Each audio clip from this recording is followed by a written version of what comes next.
Adik-adik, anak-anak, semoga semua dari kita dirahmati Allah, disayang Allah, disyafaati Rasulullah, dicintai Rasulullah Muhammad sallallahu alaihi wasallam insyaallah. Amin ya rabbal alamin. Sebagai umat Nabi Muhammad pasti sayang sama kita.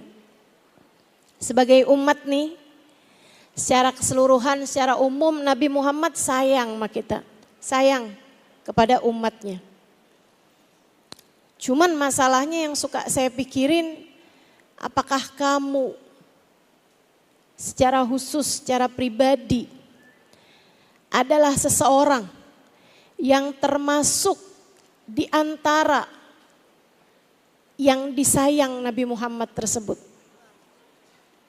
Apakah saya secara khusus, secara pribadi menjadi seseorang yang juga disayang sama Nabi Muhammad sallallahu alaihi wasallam?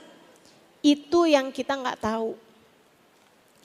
Saudaraku sekalian yang saya muliakan, kayak sebagai seorang pemimpin misalnya gitu ya, kayak gini nih, ada ulama punya pondok pesantren. Secara umum dia pasti akan sayang sama semua santri-santrinya.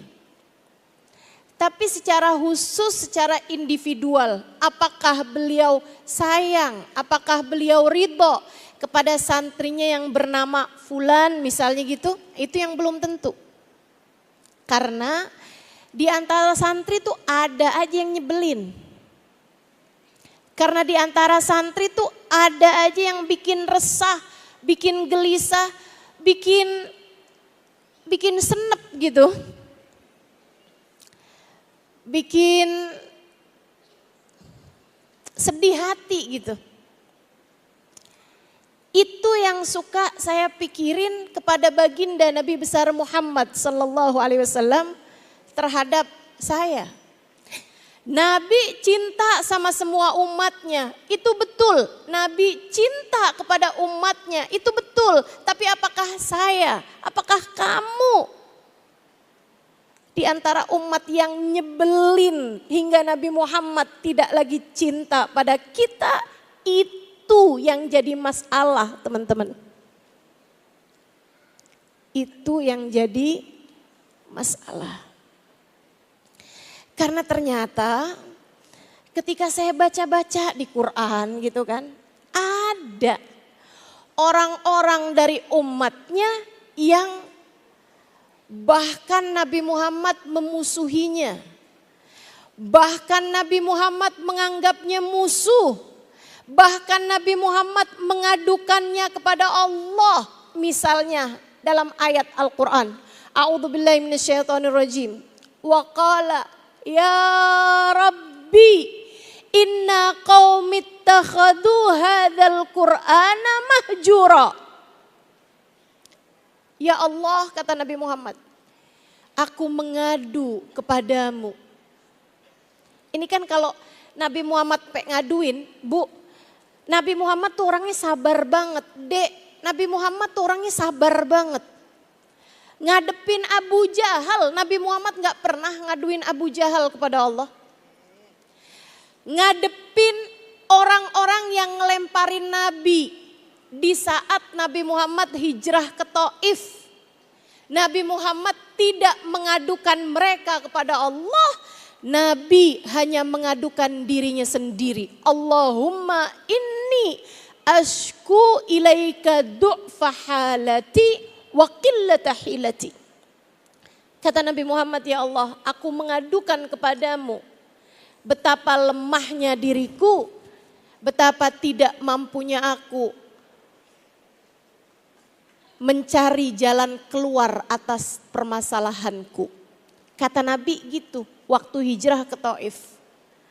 Akan tetapi saya membaca dalam Al-Quran, orang-orang yang Nabi Muhammad ngaduin mereka kepada Allah. Artinya Nabi sudah tidak lagi sabar ngadepin orang tersebut. sampai harus diadukan kepada Allah Subhanahu wa taala. Apa kata Nabi? Waqal. Allah bercerita dan Nabi Muhammad berkata, bermunajat kepada Allah Subhanahu wa taala. Inna qaumi ittakhadhu hadzal qur'ana mahjura. Sesungguhnya kaumku ya Allah meninggalkan Al-Qur'an. Sesungguhnya kaumku, umatku, inna qaumi, sesungguhnya kaumku meninggalkan Al-Quran. Di ayat yang lain juga Allah cerita, ketika ada seseorang yang berhutang riba, Allah bilang, kalau kamu gak berhenti dari ribamu tersebut, kalau kamu gak berhenti dari hutang berbunga tersebut, kamu utang terus utang lagi, hanya untuk kamu mau mengerjakan gaya hidup kamu, atau orang yang menghutangi orang lain dengan hutang riba berbunga. Jangan sampai ada di antara kita yang punya pekerjaan semacam itu. Kata Allah dalam Al-Quran, fa'illam tantahu, kalau kamu gak berhenti, fa'dhanu biharbin minallahi ta'ala wa rasulih, kamu sedang menantang perang dengan Allah dan Rasulnya.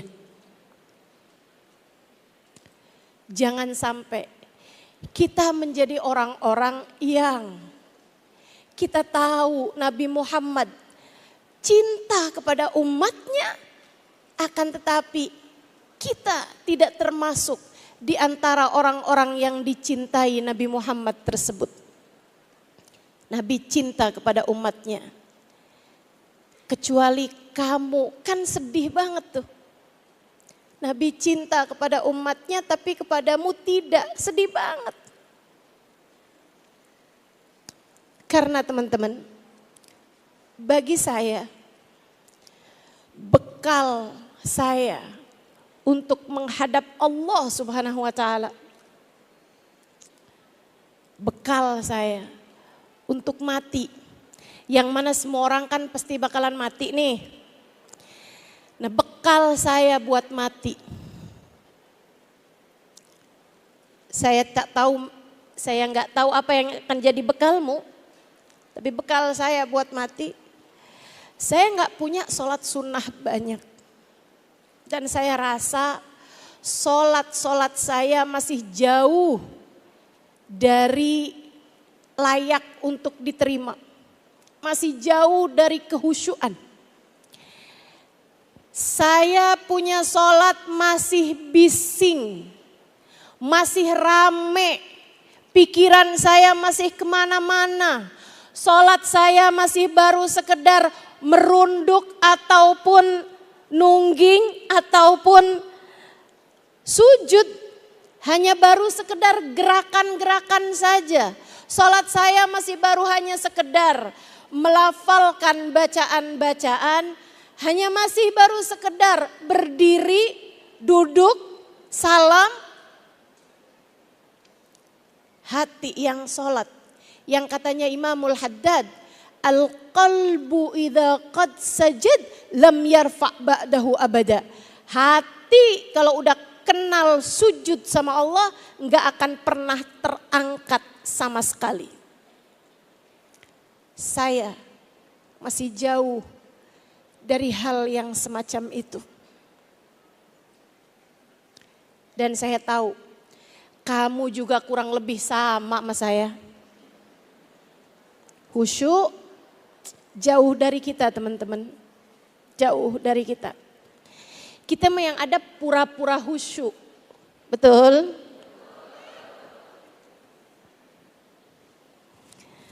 Saya mau bilang belajar khusyuk kayaknya juga belum. Yang ada adalah pura-pura khusyuk. Ya kayak kalau sholat mukenanya nggak wangi, Sholatnya kadang suka mikirin bau mukena kita, jadi kita wangi-wangiin. Padahal wangi ya juga nggak khusyuk. Kita baru berpura-pura khusyuk. Sok-sokan khusyuk. Maka saya merasa saya nggak akan sampai kepada Allah dengan sholat saya. Saya tidak akan sampai kepada keridhaan Allah dengan sholat saya. Saya rasa saya nggak akan diterima di sisi Allah karena sholat saya. Sedekah, ya Allah, ya Allah, jauh banget. Punyanya berapa, sedekahnya berapa. Saya tahu, saya sama kamu kurang lebih sama. Makanya saya bisa bilang sama kamu semua. Saya nggak lagi bilang Ustazah Lulu ya. Saya nggak lagi bilang yang di atas sini gitu. Saya lagi bilang kepadamu teman-teman. Sedekah kita nggak seberapa bukan? Betul? Berapa yang kita punya, berapa sedekah yang kita keluarkan. Subhanallah.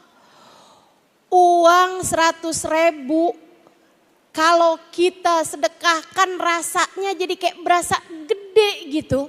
Tapi begitu kita bawa ke pasar jadi kayak gak ada artinya, betul?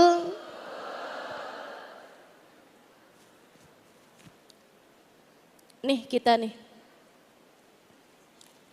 Adakah menurutmu kamu bisa selamat di akhirat nanti? Adakah menurutmu kamu bisa diterima, diridhoi Allah Subhanahu wa taala di akhirat nanti karena sedekahmu? Karena sedekah kita? Kayaknya enggak deh. Kayaknya enggak.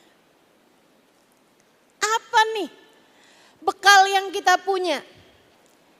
Jadi istri, seberapa solehah dirimu teman-teman? Ayo ngaku, seberapa solehah dirimu menjadi seorang istri? Kalau ada tingkatannya gitu, istri solehah yang layak masuk surga karena kesolehahannya itu 100, yang paling gak solehah itu 0. Nih kamu kira-kira tingkatannya berapa nih? Gak 0 amat juga kali.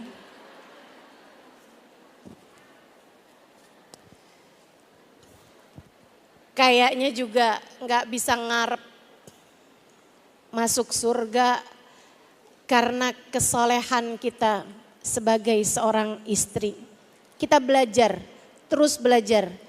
Buat jadi istri yang soleha, biar bisa kuat hati untuk berbagi, dermawan, menjadikan kepentingan umat lebih besar daripada kepentingan hidup kita sendiri. Kita belajar untuk itu. Kita belajar buat sholat khusyuk, belajar kita. Dan tentu kita gak akan tinggal sholat-sholat fardu kita dan seberusaha mungkin untuk juga melaksanakan sholat-sholat sunnah. Itu akan tetap kita kerjakan. Tapi berharap berbekal di akhirat nanti, selamat di akhirat nanti dengan sholat, dengan sedekah, dengan kesolehan kita sebagai istri, sebagai anak, sebagai ibu. Saya rasa belum. Kita belum layak untuk itu. Lantas apa? Kalau saya sih, bekal satu-satunya harapan saya punya Nabi Muhammad. Saya punya Nabi Muhammad. Kita punya Nabi Muhammad. Saudariku sekalian yang saya muliakan, harapan kita, harapan saya satu-satunya. Kita punya Nabi kita Muhammad. Manusia yang oleh Allah Subhanahu wa taala dijadikan namanya bersanding dengan Allah di pintu surga. Kita punya Nabi Muhammad yang Allah jadikan namanya bersanding, berjejer dengan nama Allah. Satu-satunya nama yang Allah sandingkan dengan nama Allah di tiang-tiang arsy-Nya. Manusia yang meskipun ia diutus belakangan, sejatinya cahayanya diciptakan duluan.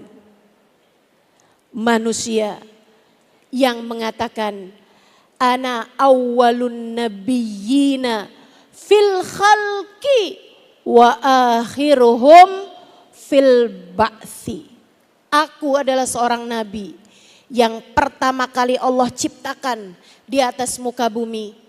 Secara ruhnya, cahayanya, meskipun aku adalah seorang nabi yang diutus paling belakangan. Seorang nabi yang ketika Nabi Musa berkata, Rabbi arini anzur ilaik. Ya Allah, aku ingin berjumpa denganmu. Aku ingin memandangmu ya Allah. Sesudah berkali-kali Allah izinkan Nabi Musa. Seperti yang Allah sampaikan dalam Al-Quran. Wa kallamallahu Musa taklima. Dan Allah mengajak Nabi Musa berbincang-bincang dengan Allah Subhanahu wa ta'ala. Nabi Musa kemudian berdoa. Rabbi arini anzur ilaik. Ya Allah, sesudah kita sering berbincang, izinkanlah diri ini untuk berjumpa denganmu ya Allah. Aku ingin dapat memandang zat-Mu yang agung. Saudariku sekalian, apa jawab Allah padanya? Padahal ianya, Nabi Musa adalah manusia paling tercinta di sisi Allah dari kalangan Bani Israel. Nabi yang paling dekat dengan Allah Subhanahu wa taala pada masanya. Allah mengatakan tentangnya, ya Musa lan tarani, wahai Musa, engkau tak akan dapat memandang padaku. Kenapa? Kata guru-guru kami, sebab memandang bukan untukmu wahai Musa, ia untuk kekasihku Muhammad sallallahu alaihi wasallam. Jatahmu hanya berbincang, akan tetapi pertemuan pastilah untuk yang paling tercinta di sisi Allah. Ianya adalah baginda kita Nabi besar Muhammad. Manusia paling tercinta di sisi Allah. Manusia paling terkasih di sisi Allah. Yang bahkan pada malam Isra dan Mi'raj 27 Rajab tahun ke-11 dari kenabian baginda kita Nabi besar Muhammad sallallahu alaihi wasallam, sesudah melewati hijab demi hijab, sesudah melewati langit demi langit bersama dengan Nabi Allah, bersama dengan malaikat Jibril sebagai pendampingnya, pada satu tingkatan malaikat Jibril berpamitan kepada Nabi Muhammad. Hanya sampai sekian, diri ini dapat mendampingimu wahai Rasul. Ya Jibril, afi mithli hadzal makan tarakal habibah. Wahai Jibril, Apakah di tempat yang seperti ini kekasih meninggalkan kekasihnya? Kamu mengaku sayang padaku wahai Jibril, namun kamu meninggalkanku di tempat terasing semacam ini. Jibril mengatakan, malana illa lahu maqamum ma'lum. Wahai Rasulullah, bukan tak sayang, bukan tak cinta, tapi semua dari kami hanya punya tempat yang terbatas. Jika melangkah selangkah saja, jika melangkah satu kali langkahan saja dari tempat yang telah diizinkan, terbakarlah jasadku wahai Rasulullah. Kenapa Allah tak mengizinkan Jibril untuk mendampingi Nabi Muhammad saat perjumpaannya?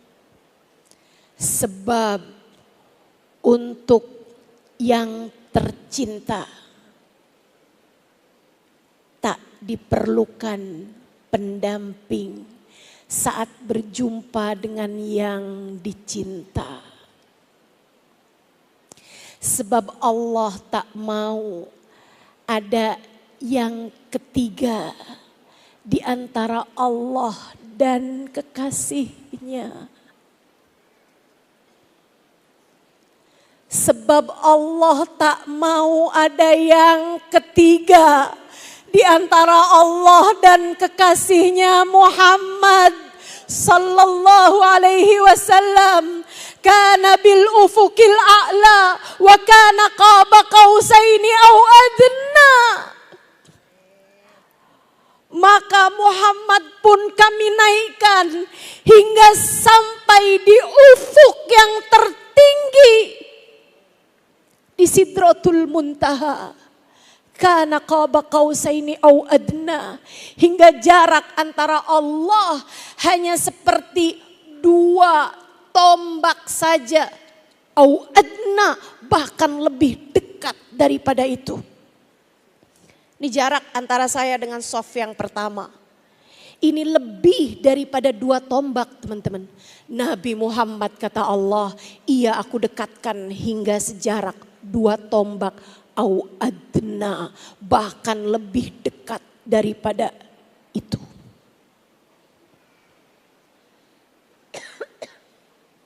Fahamilah siapa Nabimu Muhammad. Isra dan Mi'raj mengajarkan kepada kita siapa Nabi Muhammad di sisi Allah.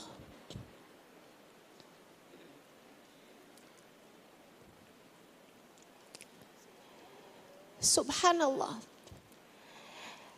Jalinan cinta antara Allah dengan Nabi Muhammad begitu indahnya.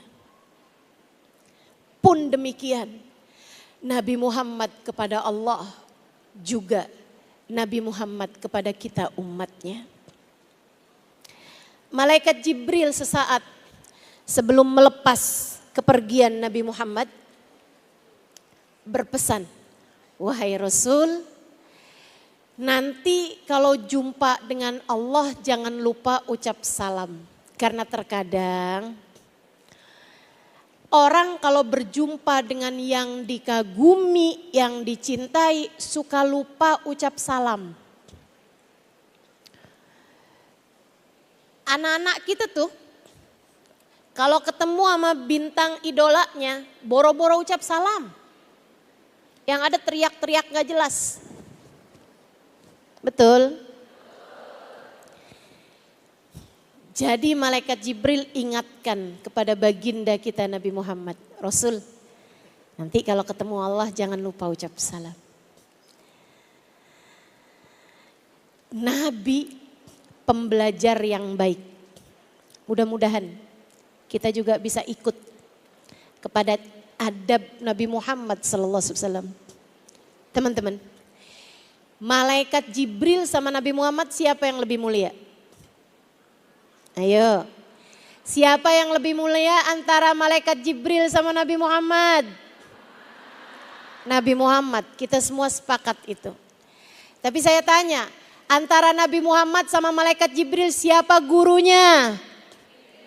Malaikat Jibril. Nabi punya guru yang tidak lebih mulia daripada dirinya.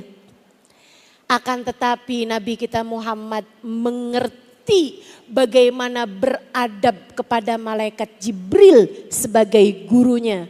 Maka andai kamu lebih mulia daripada gurumu sekalipun, tetaplah beradab kepadanya. Apalagi jika kenyataannya gurumu mungkin lebih mulia daripada dirimu. Semoga Allah karuniakan kita adab kepada guru-guru kita, insya Allah. Saudaraku sekalian yang saya muliakan, Nabi Muhammad ketika dikasih tahu, nanti jangan lupa ucap salam wahai Rasul. Apa kata Nabi Muhammad? Kaifa uhayyihi ya Jibril. Bagaimana caraku berucap salam kepada Allah wahai Jibril. Nabi gak ngerti nanya. Bukan asal-asal ide kreatif. Bukan asal-asal memutuskan. Kayaknya saya ngerti deh caranya. Enggak gitu. Malaikat Jibril ditanya oleh Nabi Muhammad, bagaimana caraku ucap salam wahai Jibril? Malaikat Jibril kemudian menjawab, ya Rasulullah, qul at-tahiyyatul mubarakatus salawatut thayyibatu lillah. Labbaik ya Jibril. Nabi pun kemudian berangkat. Melintasi hijab demi hijab, hijab demi hijab. Melewati alam demi alam, melewati qalam, melewati kursi, melewati arsy, melewati lauhil mahfud, melewati rafrafil ahbar, sampai di sidratul muntaha. Wa kana qaba qausaini au adna. Nabi Muhammad berjumpa dengan Allah Subhanahu wa taala. Bukan artinya Allah ada di Sidratul Muntaha. Allah tidak bertempat, Allah tidak berarah. Akan tetapi Nabi Muhammad yang perlu tempat, Nabi Muhammad yang perlu arah untuk berjumpa dengan Allah Subhanahu wa taala, sebab Nabi Muhammad adalah makhluk. Karenanya Allah persiapkan Sidratul Muntaha. Sidrah dalam bahasa Arab itu artinya puncak. Muntaha artinya yang paling ujung, tempat tertinggi yang ada di semesta ini. Nabi Muhammad pun berjumpa dengan Allah. Beliau segera sujud pada Allah Subhanahu wa taala. Sampai ketika dirasa sujudnya telah cukup, beliau duduk membaca salam. Duduk beliau adalah dengan duduk tahiyat akhir. Kenapa? Sebab itu adalah duduk paling tawadhu dari semua jenis duduk. Siapa yang pilih duduk itu? Nabi kita Muhammad sallallahu alaihi wasallam. Sayyidul mutawadi'in, pemimpin hamba yang tawadhu kepada Allah. Tak pernah meminta kepada Allah, aku ingin berjumpa denganmu ya Allah. Kenapa? Sebab beliau tawadhu, merasa dirinya tak layak, jangankan untuk berjumpa. Nabi bahkan tak pernah meminta untuk sekedar berbincang, sebagaimana Allah telah memberikan itu kepada Nabi Musa. Nabi gak pernah minta, ya Allah aku ingin berbincang denganmu sebagaimana Nabi Musa telah engkau izinkan. Gak pernah. Gak pernah. Nabi gak pernah minta. Kamu tahu apa yang selalu Nabi Muhammad minta? Nabi gak minta ya Allah kunci surga biarkan aku yang pegang. Enggak. Itu sebabnya Nabi Muhammad ketika bercerita tentang aku yang akan pegang kunci surga, Nabi Muhammad diiringi dengan ucapan wala fakhr, aku tidak berbangga atas hal tersebut. Nabi tidak pernah memintanya kepada Allah. Allah yang menjadikan Nabi Muhammad seperti itu. Saudariku sekalian yang saya muliakan, Nabi untuk hal-hal yang semacam itu merasa dirinya tak layak. Kamu tahu apa yang selalu Nabi Muhammad mintakan? Sayyidah Aisyah meriwayatkan, Nabi kalau datang mendung, Nabi segera duduk di mihrab beliau, di tempat beliau biasa mengerjakan sholat. Kemudian Nabi Muhammad akan berdoa dengan linangan air mata, dengan dada yang turun naik. Sampai hujannya turun atau sampai awan gelapnya hilang dari atas kota Madinah. Ketika ditanyakan kepada Nabi Muhammad, apa yang kau lakukan wahai Rasul? Mengapa setiap datang mendung engkau berdoa dengan cara seperti itu? Nabi Muhammad berkata, aku takut wahai Aisyah, Allah menurunkan hujan api yang akan segera melumat kita semuanya. Manusia paling tercinta di sisi Allah itu merasa bahwasanya beliau bersama dengan umatnya pantas untuk diturunkan azab dari Allah Subhanahu wa taala.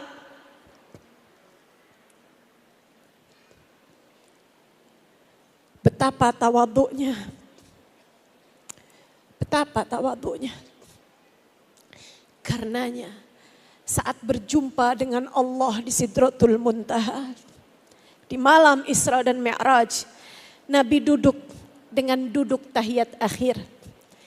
Sebab itu adalah duduknya budak di hadapan tuannya, di hadapan majikannya. Duduk itu di zaman Nabi Muhammad dikenal dengan duduknya seorang budak ketika berhadapan dengan majikannya. Itulah yang dipilih Nabi Muhammad untuk menjadi duduk Nabi Muhammad saat berjumpa dengan Allah. Kemudian Nabi Muhammad pun berujar seperti yang diajarkan malaikat Jibril. Nabi enggak nambah-nambahin, Nabi enggak ngurangin, persis kayak yang diajarkan oleh gurunya. At-tahiyatul mubarakatus salawatut thayyibatu lillah. Segala penghormatan, segala kebaikan, segala ibadah, segala doa hanya layak kami persembahkan untukmu ya Allah.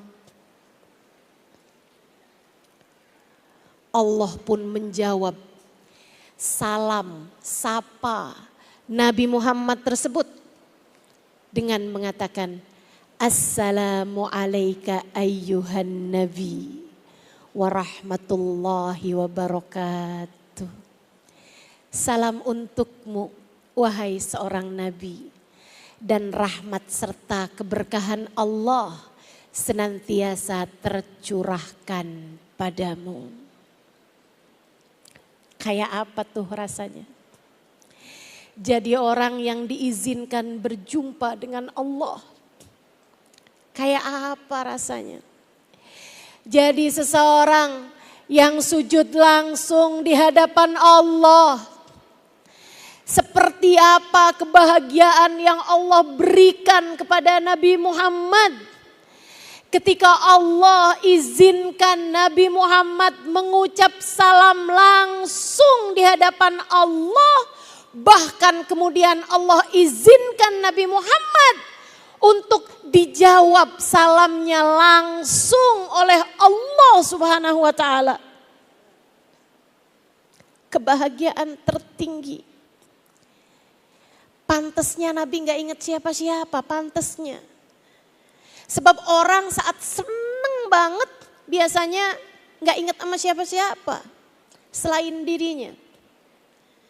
Akan tetapi ada yang tetap diingat oleh Nabi Muhammad. Kenapa? Sebab selain cintanya yang luar biasa kepada Allah, cintanya pula luar biasa kepada mereka ini. Serta merta Nabi Muhammad menjawab salam Allah dengan mengatakan, Assalamu alaina wa ala ibadillahis salihin.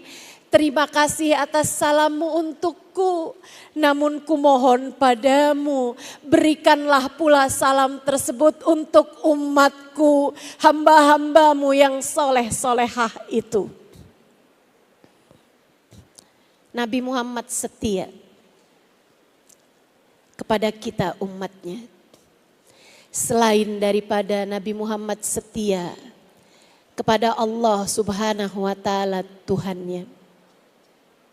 Saudariku sekalian yang saya muliakan, semoga kita semua termasuk di antara orang-orang yang soleh, sehingga dapat keberkahan dari malam Isra dan Mi'raj. Dalam salam Allah kepada Nabi Muhammad dan dalam salam Nabi Muhammad kepada Allah. Ini Nabi Muhammad, manusia paling tercinta di sisi Allah.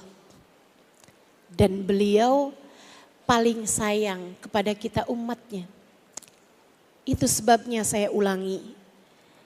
Bekal yang paling saya harapkan adalah Nabi Muhammad SAW. Dan bekal pula yang saya harapkan kamu berbekal dengannya untuk akhiratmu. Marilah di sisa hidup kita berbekal sajalah dengan yang pasti. Bukankah Allah mengatakan watazawwadu, berbekallah kalian, fa inna khairaz zadit taqwa. Sesungguhnya sebaik-baik bekal adalah ketakwaan, menempuh jalan menuju Allah Subhanahu wa Ta'ala dengan melaksanakan perintah dan menjauhi larangannya.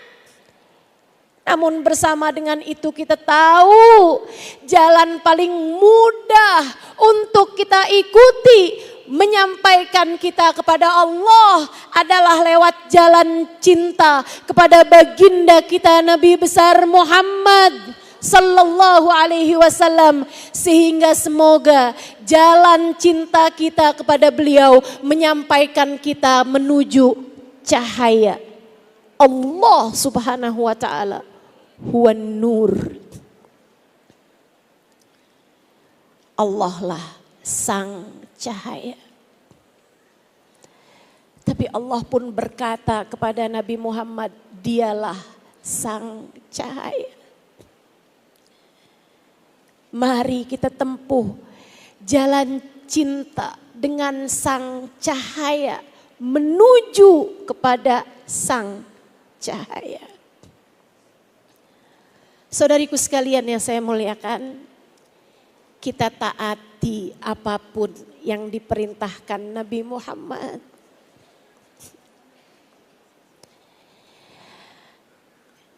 Kita baca Al-Quran, berusaha memahami Al-Quran setidaknya lewat ajaran yang disampaikan para guru-guru kita.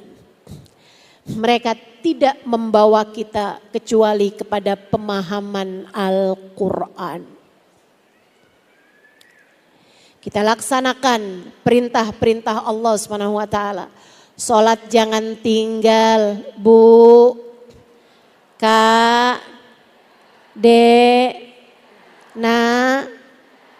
Salat jangan tinggal. Puasa Ramadan jangan tinggal. Yang masih pada punya hutang buruan bayar. Hutang puasa Ramadanmu. Kamu punya hutang berapa? Sisa 5. Kok belum bayar-bayar Ramadannya? Nggak ada yang nagih sih. Kamu mau siapa yang kamu pikir bakal nagih? Bayarin buruan. Sebelum datang nisfu, kalau udah masuk nisfu, sesudahnya tuh hukumnya jadi makruh. Mengakhirkan bayar hutang puasa sampai lewat nisfu Sya'ban, pertengahan Sya'ban, hukumnya jadi makruh. Makruh itu apa? Dibenci, sesuatu yang dibenci sama Allah. Seolah Allah berkata, kamu tuh ya urusan sama aku nunda. Sampai udah segini deketnya belum kamu bayar juga. Yuk, ingat-ingat utang puasanya cepetan bayarin. Insya sedekah, zakat jangan ditinggal.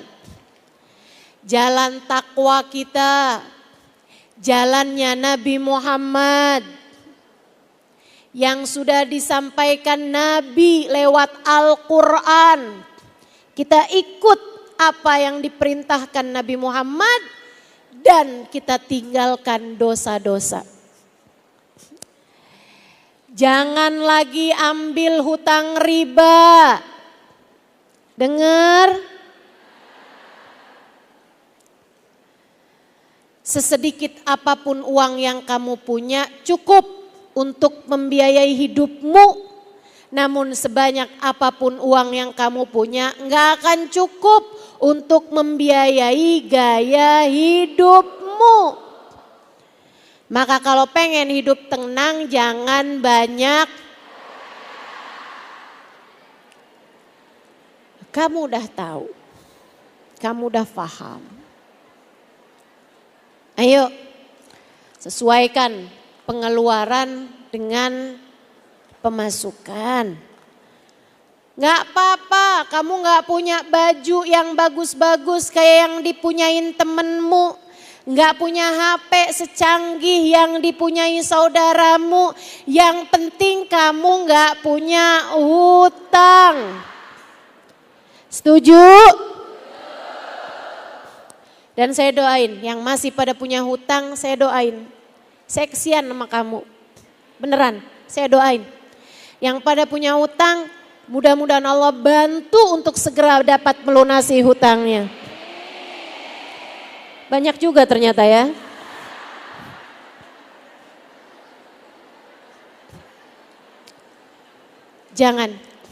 Jangan mati bawa utang teman-teman. Kamu tahu nggak orang mati bawa utang di zamannya Nabi nggak mau nyolatin. Nabi tuh kalau ada sahabatnya mati, pertanyaan Nabi nggak yang dia sholat apa enggak misalnya gitu. Dia durhaka sama orang tua apa enggak. Nabi Muhammad pertanyaannya satu aja, indahuddin, alaihiddin. Kata Nabi dia punya tanggungan hutang apa enggak? Kalau dibilang enggak ada, Rasul dia orangnya enggak utangan waktu hidup. Nabi sholatin. Tapi kalau dibilang ada Rasul dia punya utang sama fulan, punya utang sama fulan. Nabi Muhammad pamitan enggak jadi nyolatin. Apa artinya? Nabi tahu syafaatnya tak akan bermanfaat buat orang yang punya hutang. Kusampaikan padamu dengan penuh cinta.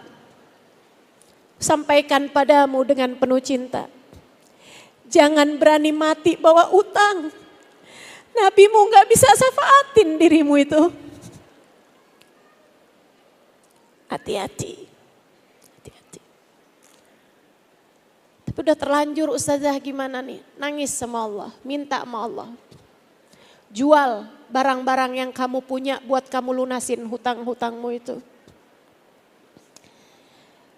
Enggak apa-apa enggak punya rumah, rumahnya ngontrak yang penting enggak punya. Enggak apa-apa enggak punya kendaraan. Kamu bisa naik kendaraan umum buat hadir majelis taklim. Yang penting gak punya. Ini saya sedang bicara sangat serius. Beneran teman-teman. Belakangan saya sering banget baca kabar orang yang bunuh diri karena ditagih pinjol. Sedih hati saya. Saya nggak mau kamu jadi orang yang segitu menyedihkannya hidupmu. Izinkan saya menyampaikan padamu dengan sepenuh cinta saya. Sebagai sesama umat Islam, saya berharap kamu di dunia dan akhirat dapat syafaat Nabi Muhammad. Jangan hutang, dan lunasi segera hutang-hutangmu itu. Jangan nunggu orangnya lupa, apalagi nunggu orang yang gak nagih-nagih. Apalagi kalau saat ditagih lebih galak daripada yang nagih.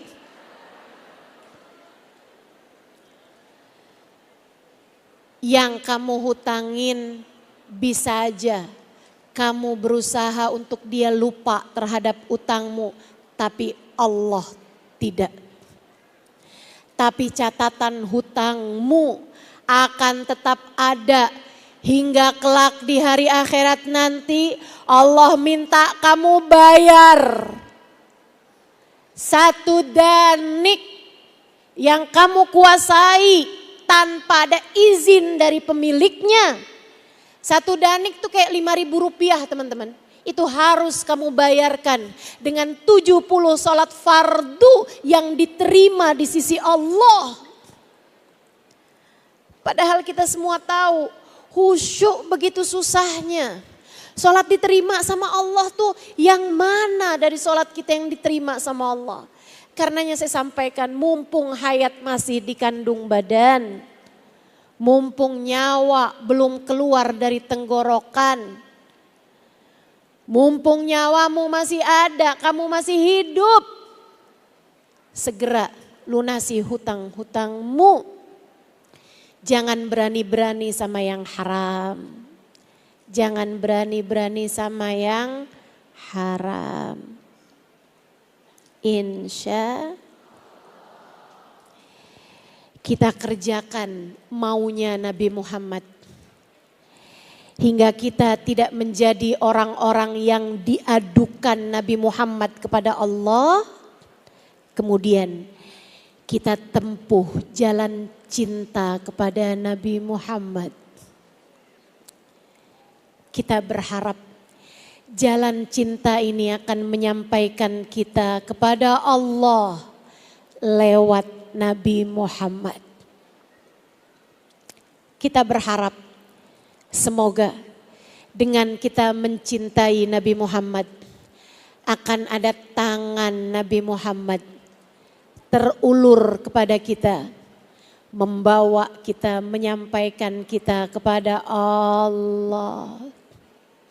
Fasbiru kata Nabi, hatta tulku alayyal haud, bersabarlah hingga kita dapat berjumpa di depan telagaku. Kita punya janji pertemuan dengan Nabi Muhammad. Jangan pernah batalkan dengan dosa-dosa yang kamu lakukan. Kita punya janji pertemuan dengan Nabi Muhammad. Jangan batalkan dengan kamu meninggalkan kewajibanmu kepada Allah. Kita punya janji pertemuan dengan Nabi Muhammad. Distempel dengan banyaknya sholawat salammu kepada Nabi Muhammad. Kita punya janji pertemuan dengan Nabi Muhammad. Naikkan kelasnya dengan air mata kerinduanmu kepada Nabi Muhammad. Dengan buncah cinta di hatimu kepada Nabi Muhammad. Hingga semoga saja kelak akan datang waktunya mata kita ini Allah izinkan berjumpa dengan manusia yang pernah sampai di Sidratul Muntaha. Hingga semoga telinga kita ini bisa mendengar jawaban salam langsung dari Nabi Muhammad. dari lisan seseorang yang pernah berucap untuk pertama kali at-tahiyyatul mubarakatus salawatut thayyibatu lillah. Lisan yang sama semoga dapat menjawab salam dari kita di akhirat nanti, di depan telaganya. Semoga kaki kita dapat berjalan di belakang manusia agung ini. Semoga kita semuanya dapat berbekal cinta kepada baginda Nabi Muhammad sahibul Isra wal Mi'raj, menyampaikan kita kepada Allah sang cahaya. Wa sallallahu ala sayyidina Muhammadin wa ala alihi wa sahbihi wasallam bifadli subhana rabbika rabbil izzati amma yasifun wa salamun alal mursalin walhamdulillahi rabbil alamin. Wa ila hadratin Nabi Muhammad sallallahu alaihi wasallam. Al-Fatihah.